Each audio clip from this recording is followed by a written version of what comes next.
So I wanted to update you guys on Charlie's health. She still has absolutely no balance. At this point, she's just sitting down. She still has her appetite and she's drinking a lot, but I'm just not sure what the next step is.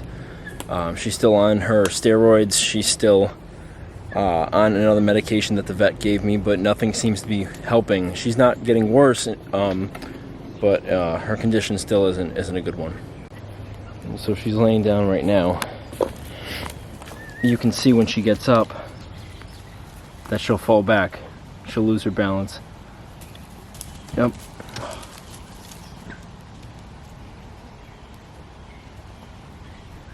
So I feel awful. I'm not sure what to do. I've exhausted so many options at this point. She seems to be fine walking forward, but as soon as she stops, it seems like everything goes haywire and she just falls backwards. And she does this about 25-30 times a day, so I'm gonna have the vet come out for another farm visit and see if he can recommend another option. I'm gonna do everything in my power to avoid putting her down. That's the absolute last option. And as long as she's eating and drinking, I'm going to keep trying and keep trying different options. But the minute where I see that she's suffering and she can't eat or drink, I'm gonna have no choice because it's not fair to her. So worst comes to worst, she passes and I get a necropsy done right up at UConn, and I see what the issue is, just so next time if I ever have anything happen like this again, I can actually prevent it. But that's worst case scenario, so we'll see how she fares in the next week or two. So I got this new vitamin mix at Tractor Supply. It has selenium and vitamin D with the B complex, so I'm hoping maybe that will help. It's actually time to dose Charlie. I have antibiotics that I give orally, and then an intramuscular steroid shot, so it should be fun.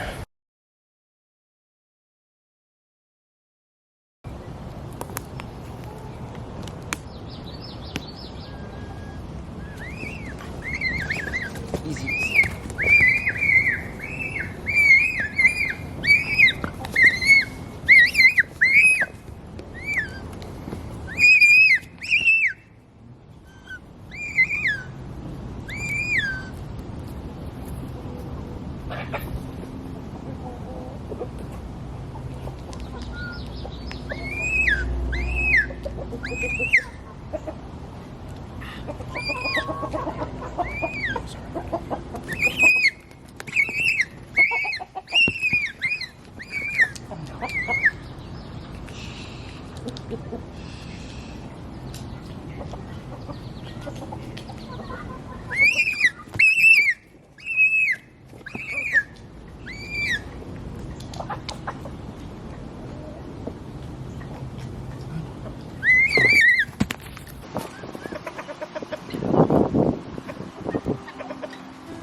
That's Echo. She's such a hisser.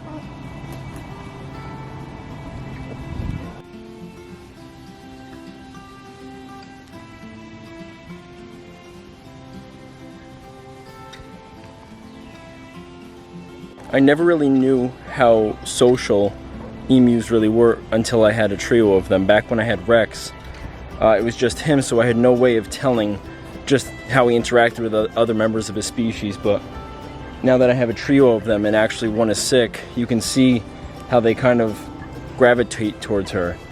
And when she lays down because she can't stand up anymore, they'll lay right next to her, they'll put their necks on her.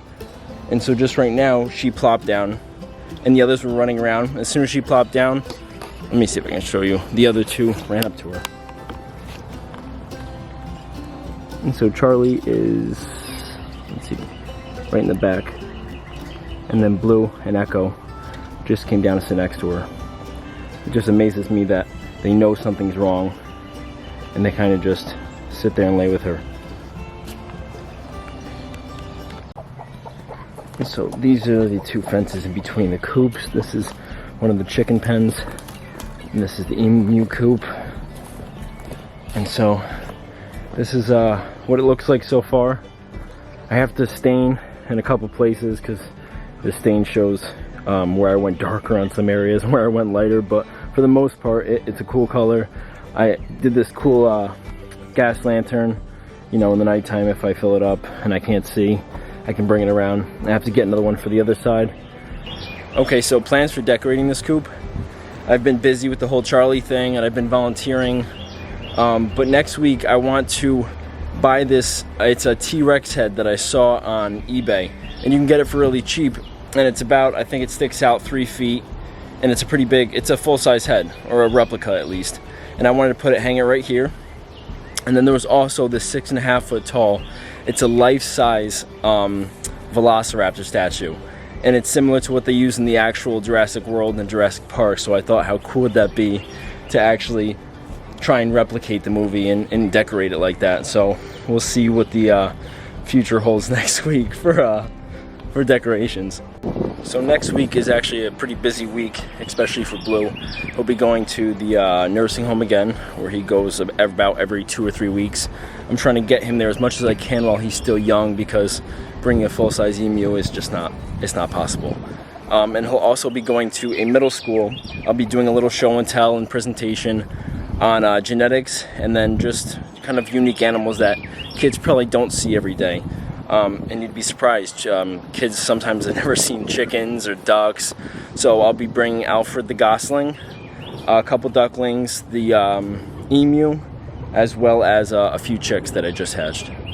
So I put Alfred, it's my white Chinese gosling that hatched, and my 6 cayugas. One actually passed away 3 days after I got it. I think it was just from shipping stress, unfortunately, so the company actually gave me credit back to them. But this is Alfred. We have little babies right here, and I actually got some guineas. They actually grew up already. I feel like I just got them yesterday.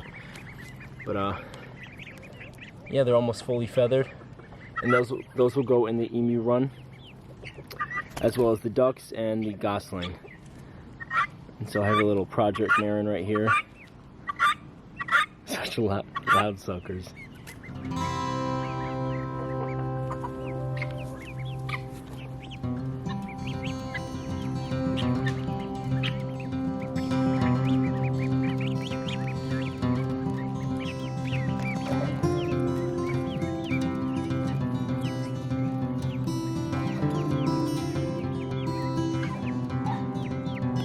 I don't know if you remember, but this Oliveger pullet I showed you last time, I didn't know if she would lay an olive or a brown, just because I think she's a 4th or 5th generation Oliveger. Well, she just laid her first egg. I went in there and I collected it, so I'll show you guys.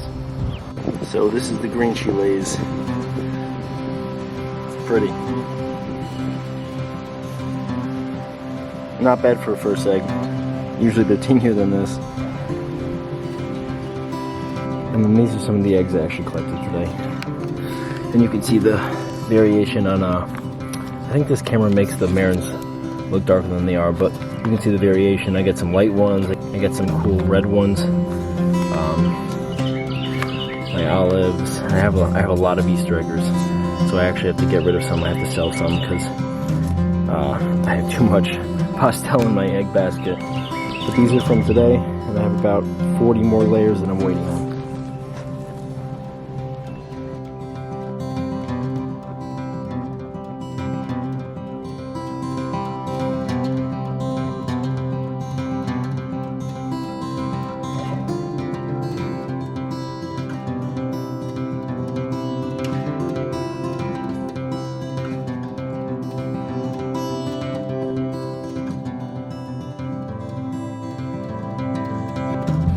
Today was like the full circle for me.